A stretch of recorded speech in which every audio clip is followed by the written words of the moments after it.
Okay, let me do an update.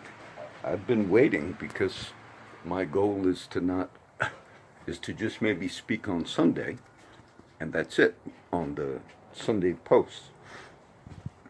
Unless I teach, and I think I will call those where I do the real time.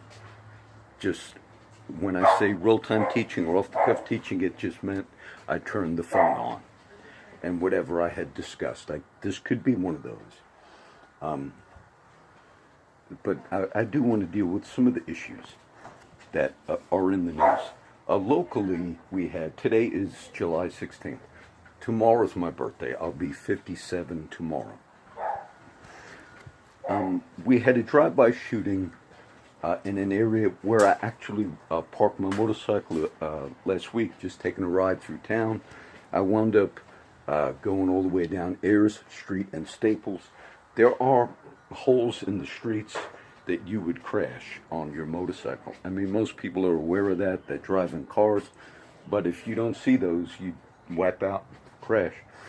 But I stopped on Annapolis Street and Staples, where there's also a good church there. I visited once years ago. But they had a shooting locally.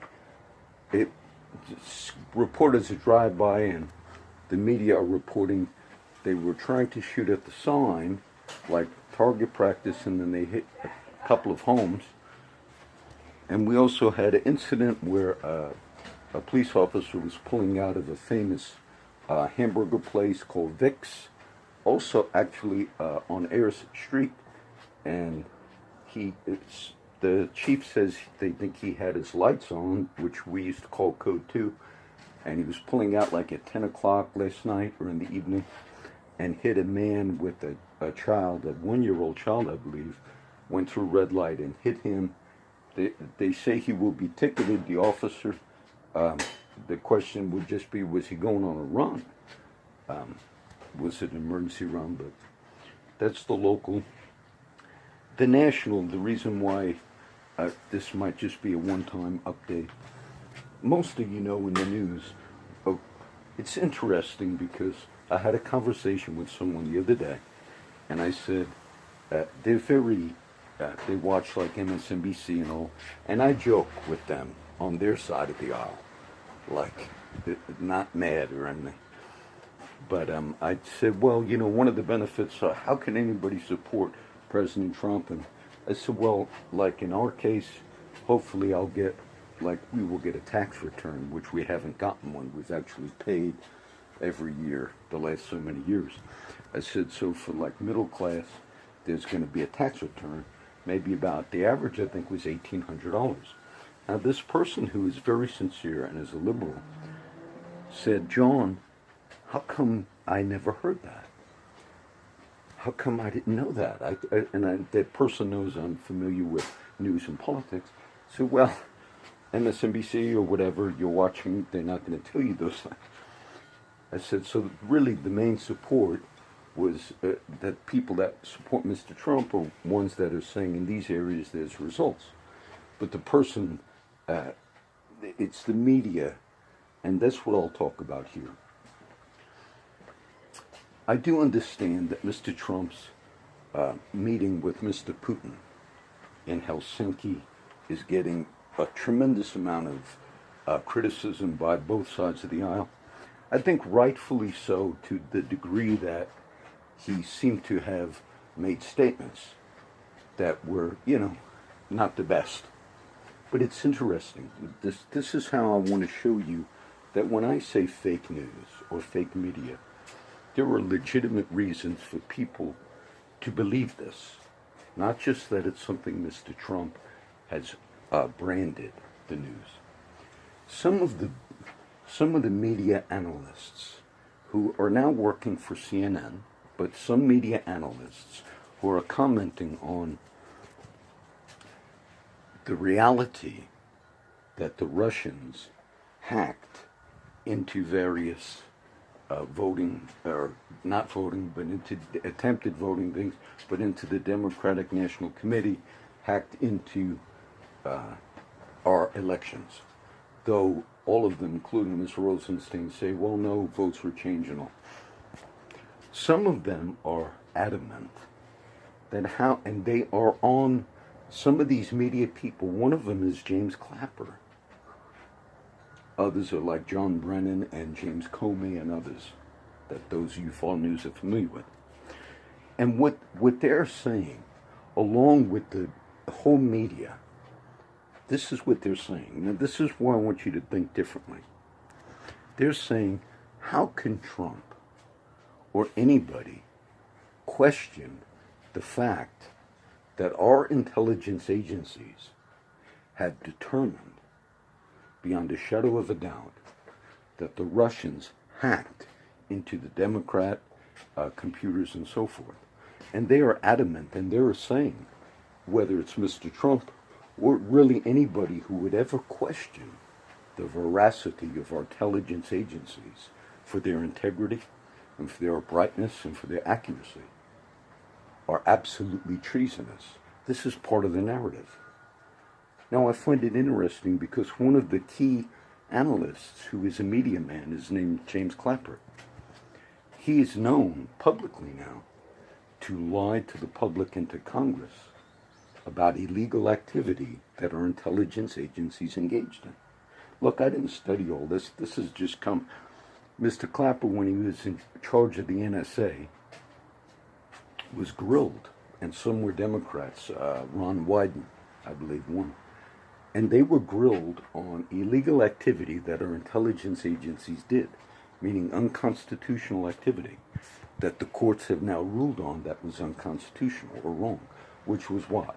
The intelligence agencies denied, and James Clapper denied before Congress a few years back, whether or not they were collecting any information in a mass way on personal telephone calls that were made in the country, out of the country, just in a mass way, metadata.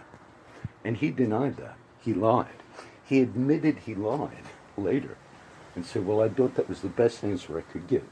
So one of the premier media people today who works for CNN, James Clapper, who is now considered an authority on, along with the media, that how could anybody question the veracity and truth and accuracy of our intelligence agencies? It's treasonous.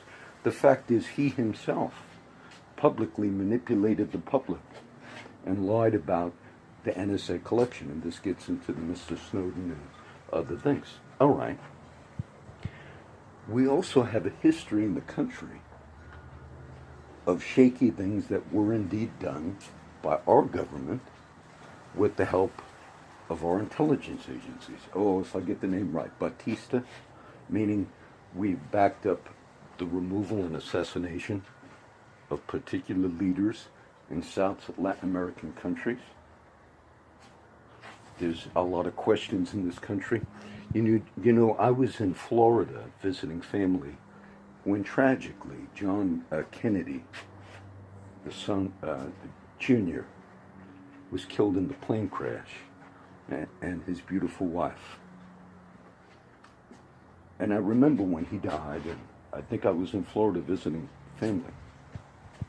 Do you know his son, Kennedy Jr., who was it John Kennedy Jr., Joe Kennedy, the son of the president who was assassinated, of course, and the famous pictures of him saluting, sadly, at his father's funeral.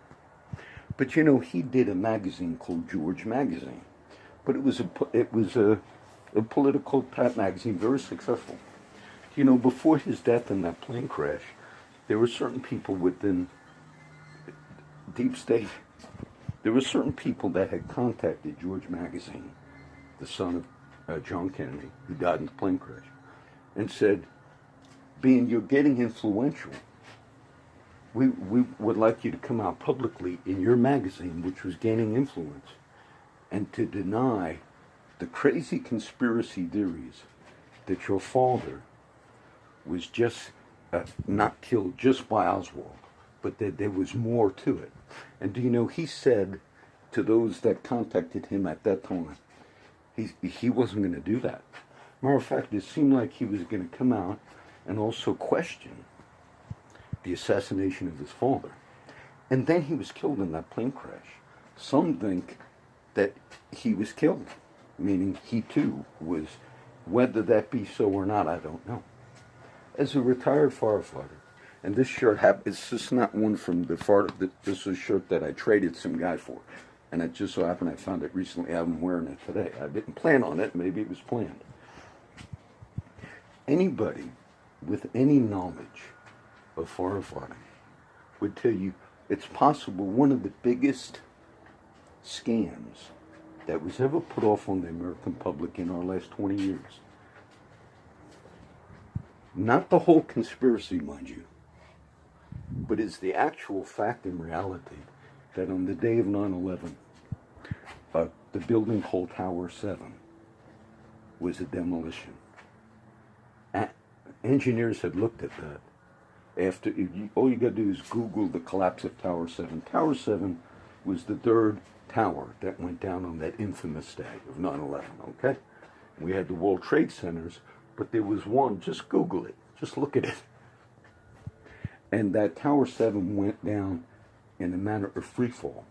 Now, the official government explanation for that was there was a fire that started, and they let that fire continue to burn. Now, in fire science and in firefighting, there are indeed times where you have a structure that's on fire, and you basically do let it burn, because at that point, you can't do anything. People are no longer in the building, or those that are in the building already passed away. But then they measured the rate of free fall of Tower 7. The rate of free fall of Tower 7 was demolition. You would never have. So what does that mean, John? Well, we do know they're lying to us, at least about that. Meaning, there had to be demolitions in the collapse of that building. There's never in the history of firefighting where you had a burning, just free burning, meaning you let it burn, and it collapses like that. The only way that could happen is a demolition. Demolition experts. Okay, so now why? There's many theories on 9/11. I just would say, without getting into conspiracies, at least on that issue, the official government is lying to us. Okay. Now we have various things throughout the history. One of the biggest, silly, ridiculous things right now is the media, along with the way things are going on in this country politically at this time. This is not a defense of Trump. They are adamant that our intelligence agencies should not be questioned, should not be doubted. If you went back to the war we had, the infamous Iraq War, and Mr. Colin Powell assuring the community, the global community, that we're going to go ahead and basically have Saddam Hussein hung in the streets eventually because they have what was called weapons of mass destruction. And do you know our intelligence agencies, till this day, if they admitted it, would say their belief that Saddam Hussein had weapons of mass destruction, through our intelligence agencies, along with British intelligence, their belief was higher, meaning it had to meet a higher criteria than what we are now analyzing that the Russians did it. Which, if they did it, it's not as big of a thing.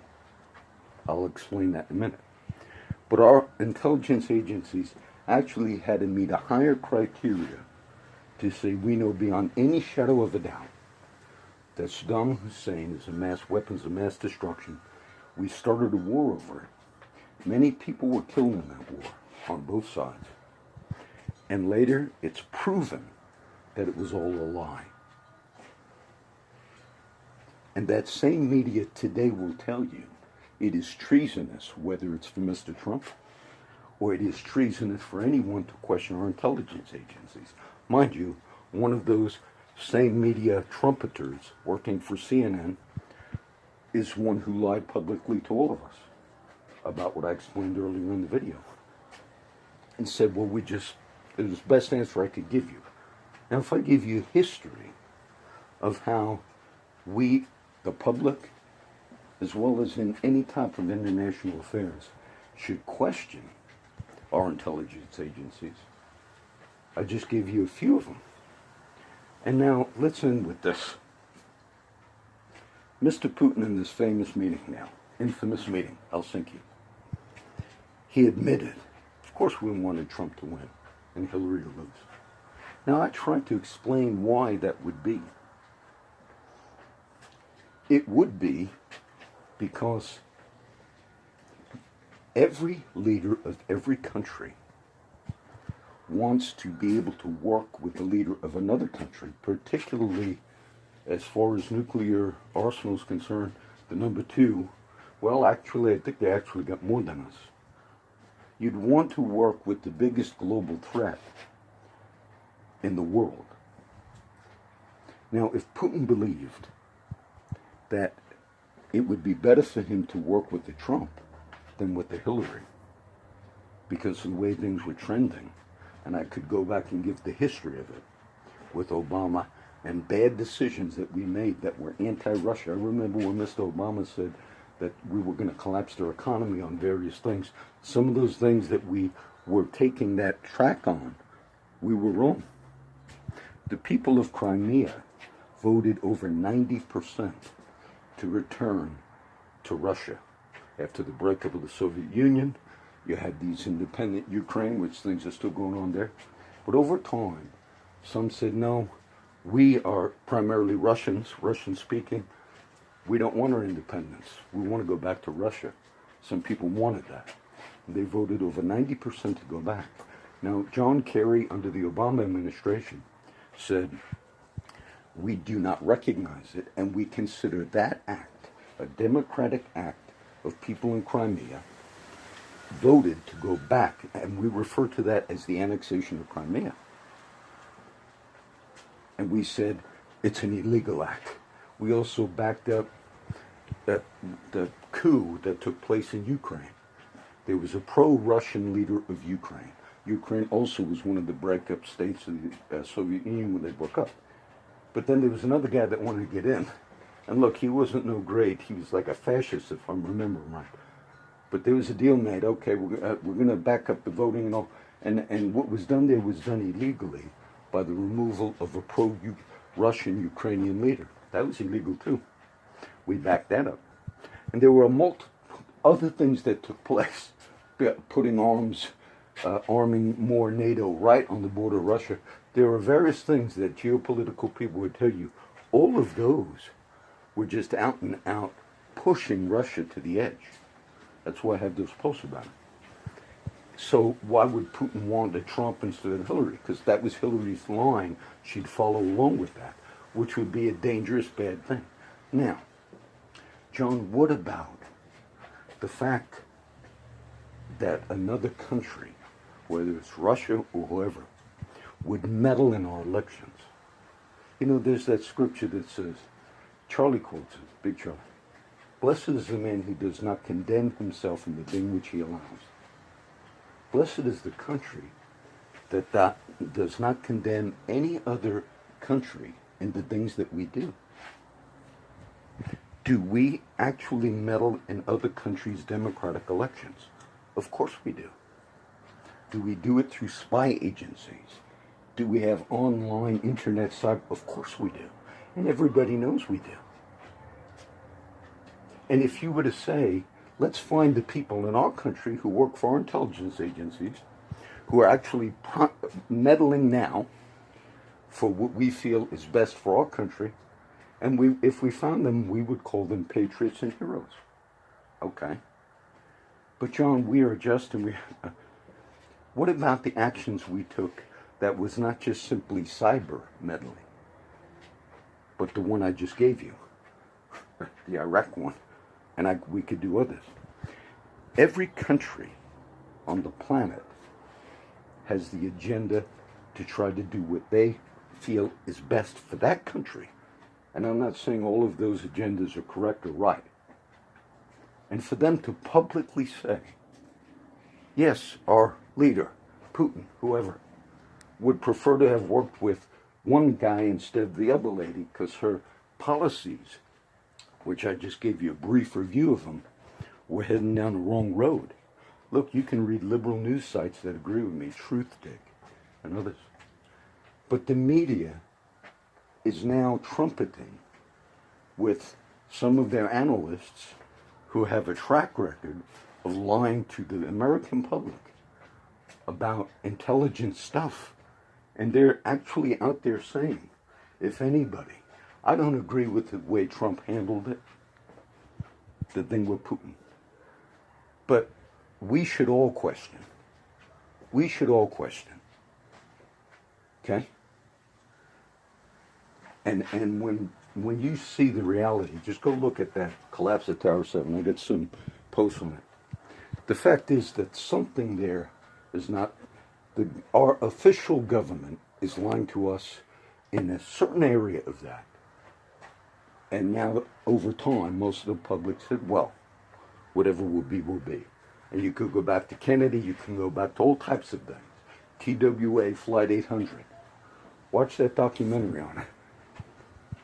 So there are multiple things that we should question. And the media in this area has shown themselves to be fake news because after all this history, they're still trumpeting, how could anyone ever question our intelligence agencies? We better question them. All right, that's the update.